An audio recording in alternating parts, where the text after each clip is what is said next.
you guys were going to keep number 3, was Brown always the guy that you got for you guys going into tonight, or did you guys have to debate a lot, you and your staff, in the past few days? That was a tough choice. There was a lot of good players, at 3.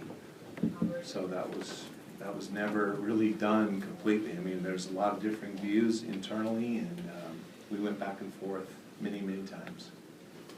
But everybody unanimously really liked Brown as well. There was other guys as well.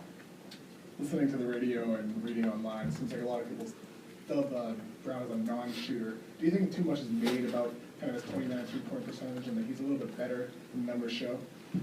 Yeah, so he had 2 workouts with us, Kevin, and he showed us that he was a much better shooter than that. But you know, he shot 38%, I think, in the high school leagues, the same amount of shots the year before.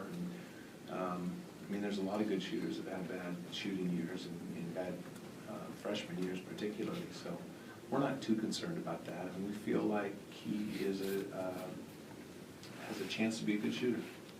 But he's not. He wasn't this year. He seriously needs a microphone. Can you hear me now? Yeah. Do you look at Avery, who you kind of took in similar situations, kind of the model for how you want to develop Jalen's outside shooting performance? Well, you know, I think that there's so let's just make one thing clear. I mean, I think that Avery has definitely improved his shooting, but Avery was a pretty good shooter before we got him. I know I hear that a lot in the media, like Avery wasn't a good shooter. Well, I saw Avery when he was 17. He was a pretty good shooter. He's extended his range, and it's the same thing with Jalen. I think Jalen is not a finished product by any stretch. A little bit like Avery, as you're saying, but he's not a bad shooter. And so I think that he'll get better as a shooter every year for the next 5 or 6 years, probably till the end of his career. He'll keep improving. And one thing in the NBA that we've noticed, or as we all do that are fans of the NBA, is there's a lot of guys that come in as non-shooters that become good shooters. And so there's a lot of guys that are pretty good shooters that become really good shooters. So we have very high hopes for Jalen. Danny, do you want to keep your 2nd and 3rd picks of the night in Europe?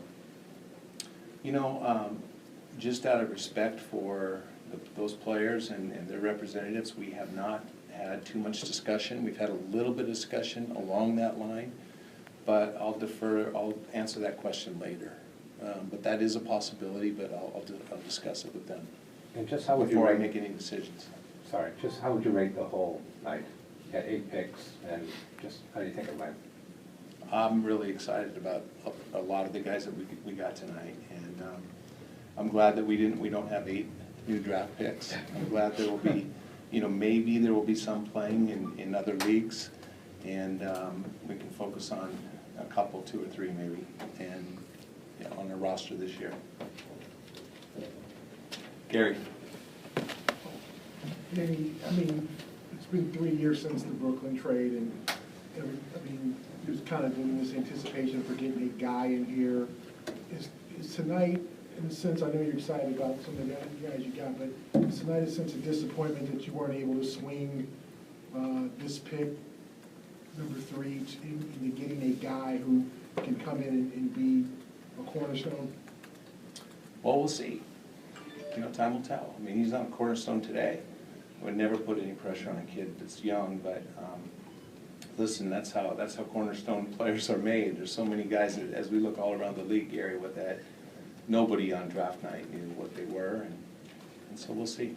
Even through trade, even through, I mean, did you expect more interest in the pick? Were you close to anything? You know, so there was interest in the pick.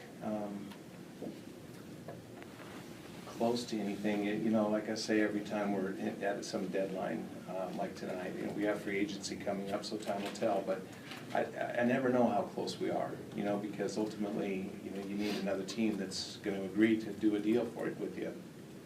And there was a lot of discussion and no deals. I mean, it's just that simple. You know, we pulled away from some, they pulled away from some, and, you know, it's just, I don't think it's a lack of value, but to find trade partners And those kind of deals, you sort of have to be, you know, it has to be good for both teams, and we just didn't find one. But I'm confident that we're moving in the right direction, and we still have free agency. We have a lot of players, or a lot of money to spend in the free agent market, and to still build our team. Yeah, Scott? Towards the end of the draft, you were able to get Ben Bento from Providence, who's a guy who had a pretty successful college career, but for whatever reason wasn't regarded as highly coming into the draft. What do you guys like about him? Why'd you take him there? I think that the highlight of Ben is he's a tough kid, and he's a good shooter. And, you know, we like his shooting. He can spread the floor and can keep defenses honest. And he's a quick shooter and, you know, sort of an unconscious shooter. That's a good thing. Danny, about your second 2 picks in the first round, what makes you as good as you are is you're able to see things about lower choices. Can you talk about what you saw in each of those 2 kids? And then Which ones? You don't know their names yet? You can't pronounce their names? Don't just say the picks, like they're people. well, They're not numbers anymore. you know Yabusele and Zizic. those 2. Okay. Each of them. And about Jaywin also, do you see him, 2 things, like justice, possibly, and also, does he have a passion for the game? I mean, I think that, you know, there's been some comparisons with like Justice and Stanley Johnson, some of the guys from last year's draft that are sort of the versatile wing players. Yeah, I see some comparison there. A passion for the game, does he have that? Yes, I think he's a great competitor, absolutely. Danny, would you regard a lot of the talent in this draft, especially after the first 5 picks, long-term projects or long-term talent, that it will take a long while for a lot of these picks to kind of develop into the players they're going to be? I think in a few cases, but not in all of the cases. I think a lot of the kids that were in this draft can play in an NBA game right now. Maybe not reach their full potential or hit their stride. They'll continue to improve for the first 5 years for sure, but I think there's some good players at the top of this draft. And I think, you know, the first 2 picks, I think those kids may have an impact right away. I think Jalen has a chance to have an impact right away, and Chris Dunn and Jamal Murray and Dragan Bender is, you know, a really talented kid as well. So I think, and Buddy Hield, of course. So yeah, I think that these guys can have an impact immediately of some sort, of some role. Yeah. When selecting players that might be raw or maybe need a little bit of polish, how much confidence does Brad Stevens give you, and how much confidence does your program up in Maine give you when selecting those kind of players?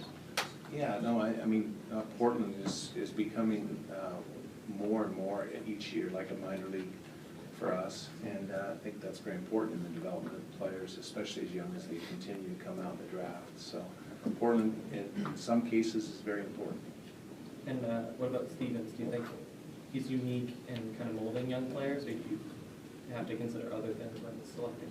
Yeah, I mean, he's great. He's a great communicator, and he cares about the young players, and he cares about the guys that aren't playing a lot of minutes, and the development of our players is a high priority for him.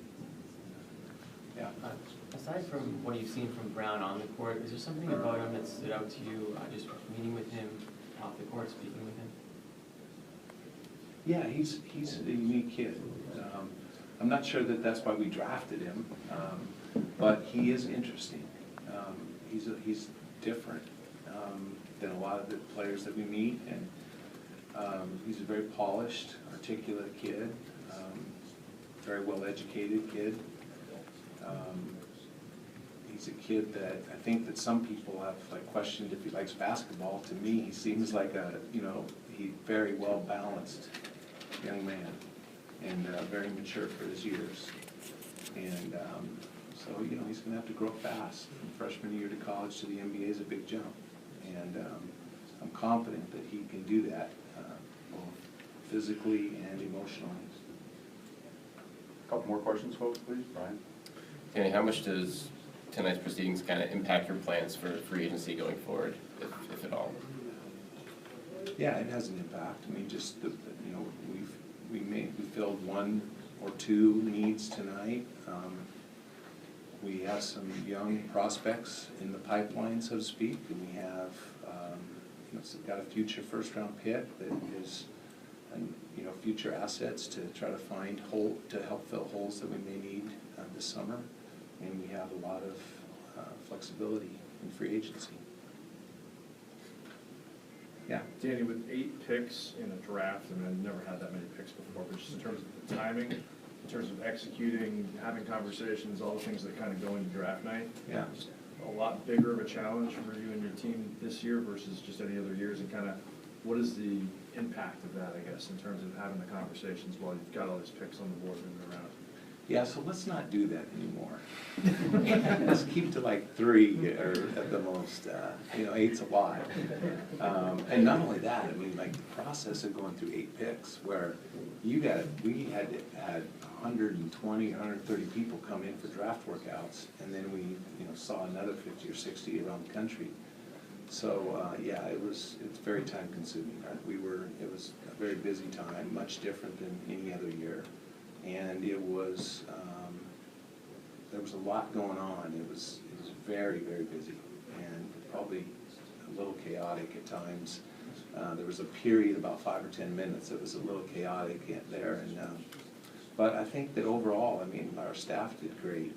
And we regrouped, called it 20. We had 2 20s, we used one quick, and we got it together.